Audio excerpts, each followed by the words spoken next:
Good morning, class 12. Welcome to learning class. Let us continue our discussion on mutual inductance. Okay. After this, there is one application, AC generator. After this chapter will complete. एक topic है AC generator. आज हम ये mutual inductance self inductance we will complete. Okay. Mutual inductance we were discussing and we have derived a formula for mutual inductance of a pair of coil. Okay. तो last time के discussion में थोड़ा सा आपको revise करूंगा. ये एक coaxial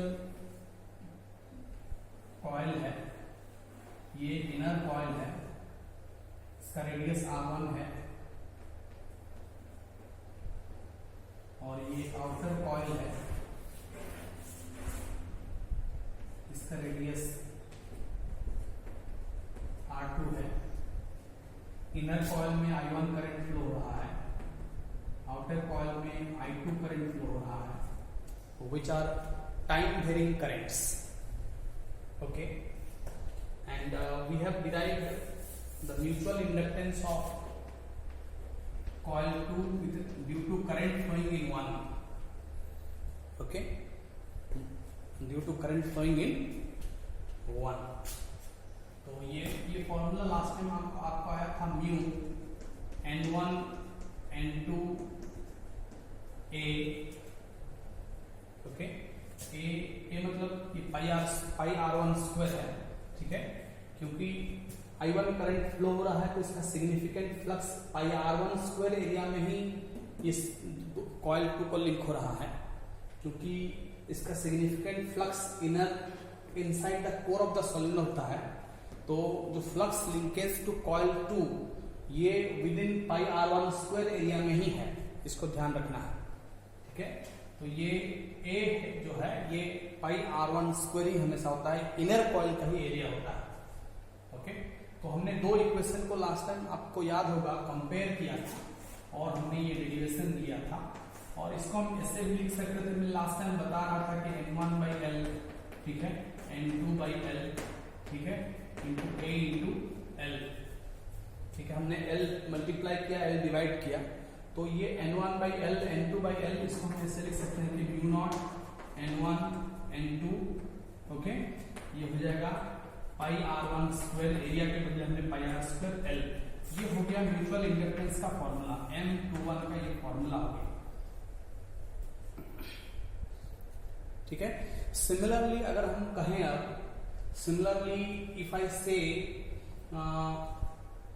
current is flowing in coil 2 and the flux produced in coil 2 will be linking to coil 1.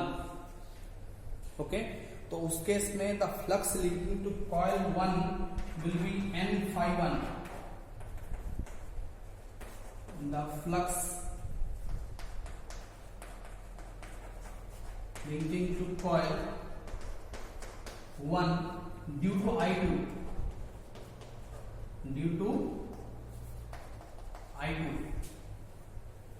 Okay, due to I2 में करंट फ्लो हो रहा है, इनर कॉइल में फ्लक्स लिंकेज हो रहा है. तब हम इसको ऐसे लिख सकते हैं कि mutual inductance of coil 1 due to current flowing 2, M1 को अब लिखेंगे एंड इट इज I2. ठीक है, अगर हम उसी तरह से एक डिस्क्रिप्शन को, एक डेरिवेशन प्रोसीड करेंगे, तो जैसे ये M21 आया था, mutual inductance of coil 2 due to current flowing in 1 आया था. अब ये आएगा mutual inductance of 1 due to I2 due to current flowing in coil 2. Same derivation आएगा. ठीक है, फॉर्मूला सेम रहेगा. Okay, we can write down the M12 also. ये डेरिवेशन सिमिलरली लिख दीजिएगा. Similarly we can obtain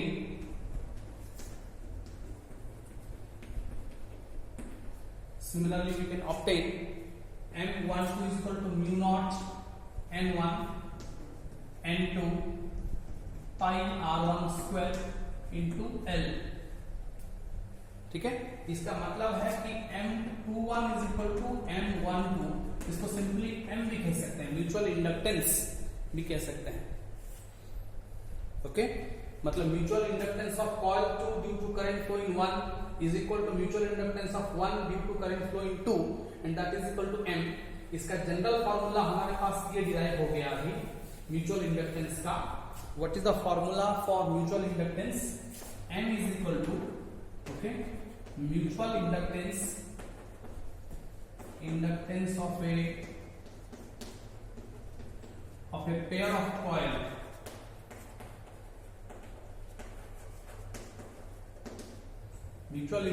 of a pair of coil mutual inductance of a pair of a coil is equal to mu naught n1 n2 pi r1 square into L। इसको हमेशा याद रखिएगा। अब हम self inductance के लिए निकालेंगे, तो mutual inductance is a pair of coil. Okay, अभी हम सेल्फ इंडक्टेंस का भी डेरिवेशन एनसीईआरटी में देखिएगा, पहले म्यूचुअल इंडक्टेंस को डील किया गया, उसके बाद सेल्फ इंडक्टेंस को डील किया गया। ठीक है, कुछ बुक्स जो है पहले सेल्फ इंडक्टेंस को समझाते हैं, उसके बाद म्यूचुअल को आते हैं। ठीक है, एनसीईआरटी के हिसाब से मैंने थोड़ा सा पढ़ाया इसको, और यही सही है, म्यूचुअल को पहले पढ़ा के इसके बाद सेल्फ पढ़ाएंगे। ठीक है, मैं मिटा दूं, लिख लीजिए आप लोग। Mutual inductance is equal to mu naught n1 n2 pi r1 square into L। इसका मतलब ये हुआ कि इंडक्टेंस, म्यूचुअल इंडक्टेंस जो है, चाहे वो सेल्फ इंडक्टेंस हो, म्यूचुअल इंडक्टेंस हो, ये कॉइल के ज्योमेट्री के ऊपर डिपेंडेंट है। इसका मतलब है कॉइल के ज्योमेट्री का मतलब कॉइल का लेंथ, कॉइल का area of cross section, radius, okay, और कॉइल में कितना नंबर ऑफ टर्निंग्स है, ये सब चीज पर डिपेंडेंट है उसका इंडक्टेंस क्या होगा। ठीक है, बाकी म्यू नॉट का कांस्टेंट है 4 pi into 10 to the power -7। Okay, बोलिए एक बार ओके।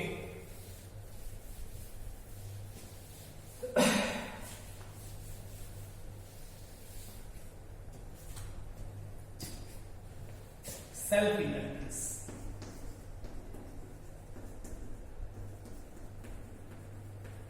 सेल्फ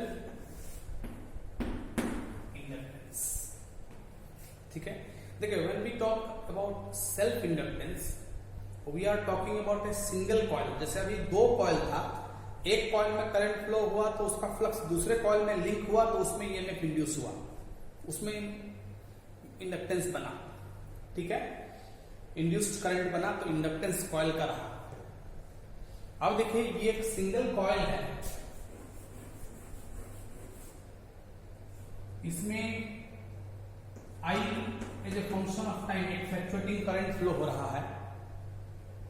इसमें जो फ्लक्स बनेगा, the flux that will be produced in this region phi which will be a function of t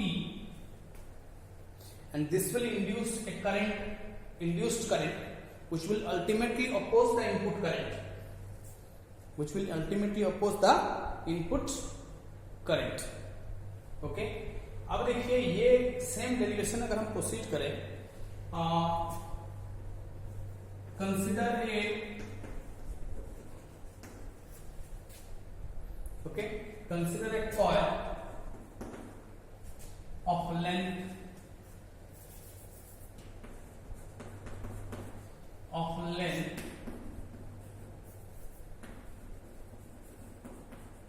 of length L, okay, having n number of turnings and carrying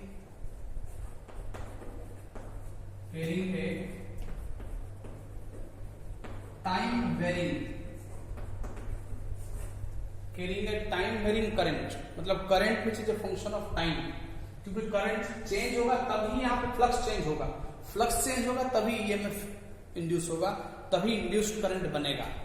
ठीक है, तब उस coil का inductance को हम मान लेंगे। Okay, so that the time varying current I is a function of t, I is a function of t। ठीक है, तो इस केस में क्योंकि उसमें फाई 1 फाई 2 था, अब तो यहाँ पे सिंगल फाई ही है, क्योंकि ये जो अपना फ्लक्स लिंक हुआ खुद को ही लिंक हो रहा है। और दूसरी बात यह है कि इसका मैक्सिमम फ्लक्स कोर में है, तो कोर में सारा फ्लक्स लिंक हो रहा है कॉइल को, ठीक है। तो ये n फाई हम लिख सकते हैं, n phi the flux linked to the coil is equal to L into I लिख सकते हैं। n phi is equal to Li, n phi is equal to Li। इसका हम डिफरेंशिएट किए थे लास्ट टाइम, हमने एक डेरिवेशन लिया था, ठीक है, ओके। तो ये n phi is equal to L into I। उसी तरह से अगर हम प्रोसीड करते हैं, ये phi के बदले अगर हम लिखेंगे, ये मान लेते हैं ये n है, ठीक है। तो ये अगर हम BA is equal to L into I अगर हम कहेंगे, ठीक है, तो ये n हम कहेंगे, ये म्यू नॉट ni होगा ये, ठीक है। ये b म्यू नॉट ni होगा, एम्पियर सर्किट लॉ, ये हो जाएगा pi r square, okay, pi r square is equal to L into I। तो फिर ये n है, ये कैपिटल n है, ये स्मॉल n है, एम्पियर सर्किट लॉ से इसको भी स्मॉल n पर कन्वर्ट हम कर सकते हैं, ठीक है। ये मैं एक इसको आप लिख लीजिए, ये कॉइल है, consider a coil of length L having n number of turnings and carrying a time varying current of I as a function of t, okay. n find the flux linked to the coil, okay. मैं इसको मिटा दे रहा हूं,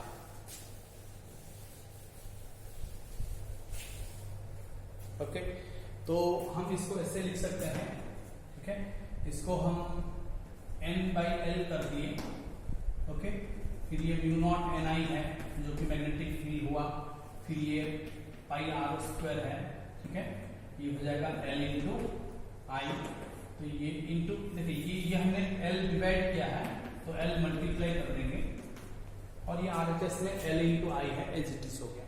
तो ये n/L small n हो गया, और n ऑलरेडी एक है, ठीक है, ये हो गया म्यू नॉट n स्क्वायर, ठीक है, ये n इंटू n स्क्वायर हो गया, mu naught n square pi r square L एक जगह रख दिए, ठीक है, और I हमने लिख दिया और Li हमने लिख दिया, दोनों साइड में I है, तो दोनों साइड को अगर हम कंपेयर करेंगे, तो therefore the self inductance of the coil, इसी का ऐसा यूनिट हेनरी है, HENRY, ठीक है।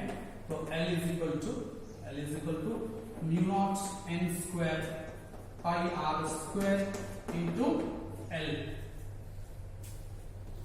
उसमें और इसमें डिफरेंस वही था कि ये सिंगल कॉइल है, तो ये n इंटू n स्क्वायर हो गया, उसमें दो अलग अलग कॉइल है having different number of turnings, that is why this is n1 into n2 in case of mutual inductance, but in case of self inductance simply it is n into n square, and rest of the things are same, okay। So this is a derivation for self inductance,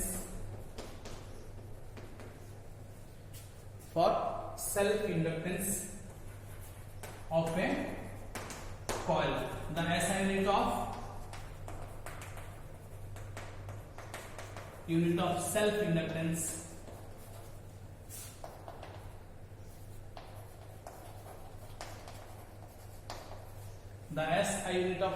inductance okay is HENRY, Henry, और